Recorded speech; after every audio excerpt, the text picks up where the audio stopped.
I am happy. I am what I am.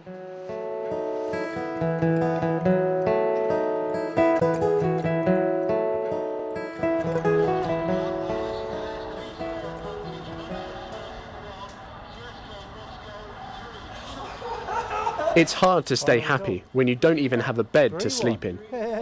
But not for this man. I'm going to be living with him for 3 days without any money or clean clothes.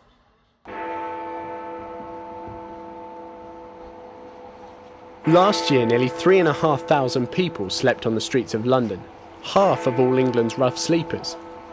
The government reports that 1 in every 250 of its citizens are officially homeless. But only those who have received financial support are included in these figures, though they might still be living in a house. Omitted are the hundreds who have to sleep in cardboard boxes every night, the rough sleepers, people about whom the public has a lot of stereotypes. Dirty. Drugs. Lonely. No hope. Sadness, I suppose. I'm at home to pack for my trip, but all I'll be taking is a sleeping bag. I don't know what to expect. I'm actually quite nervous.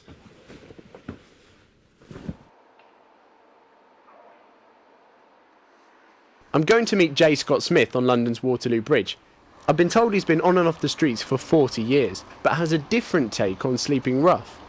He's agreed to let me stay with him in a courtyard near St Paul's Cathedral. Hi, nice to meet you. I'm Dan. Jay's 57. He's already outlived the average life expectancy of a rough sleeper in London by 15 years.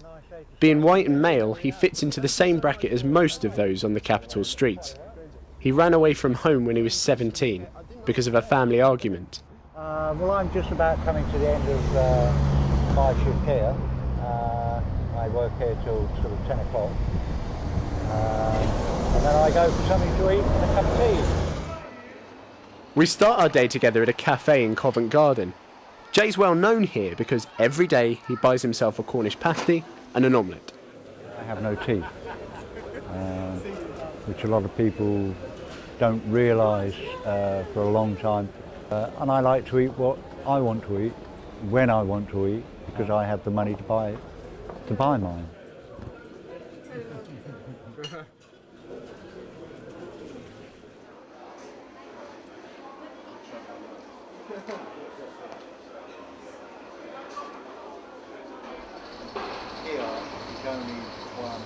Although Jay's one of the 98% of homeless people who don't have a full-time job, he earns money by selling the Big Issue magazine 6 days a week. He stands here until 6:30 every night. The weekly current affairs magazine's owned and edited by the Big Issue Foundation, a charity which gives people like Jay a chance to be independent. But he doesn't just look out for himself.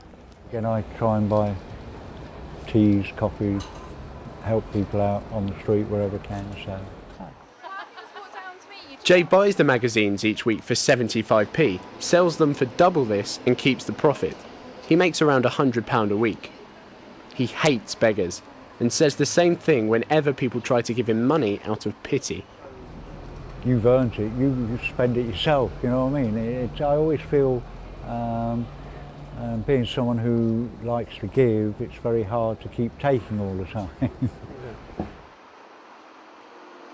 You have to give people an opportunity to change their circumstances.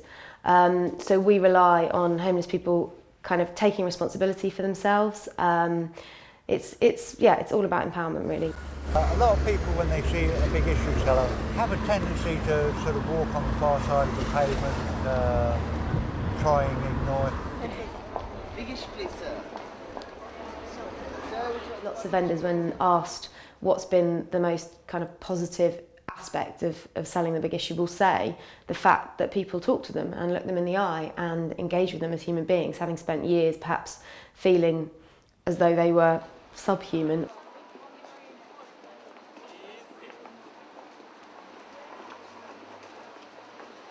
Jay takes me to look for some cardboard boxes to make me a bed for the next 3 days.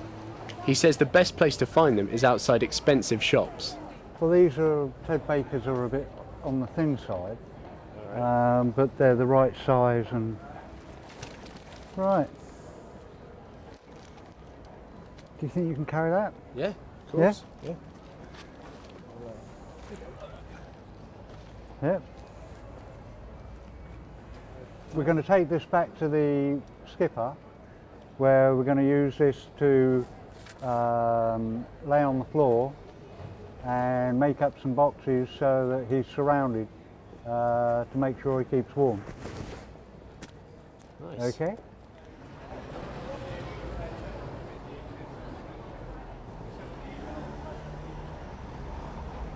Over at St Paul's Cathedral, Jay's already set up his bed in the skipper, or place where he sleeps. Staple. He has to do it every night with cardboard he keeps hidden from prying eyes.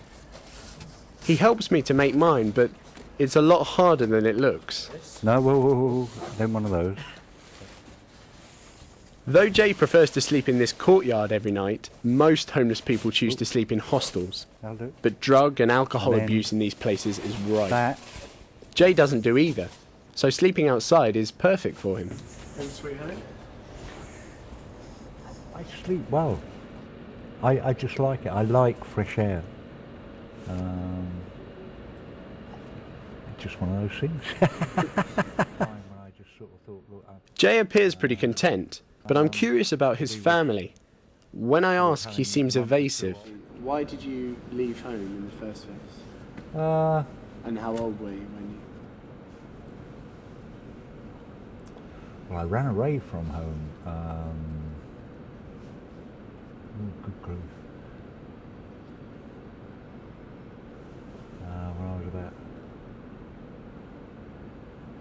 Oh, I have no idea.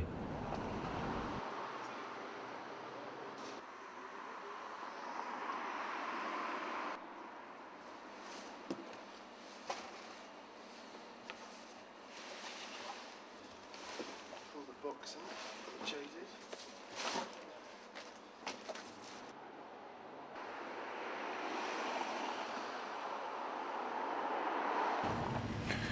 It's about 1:30 in the morning and I'm trying to get to sleep, but it's quite difficult because my legs are hurting and my back's hurting, and it's not really cold but I can hear lots of noises. It's really off-putting, and I know Jay's told me today that he doesn't really mind all these things and he likes living on the streets, but they must get to him.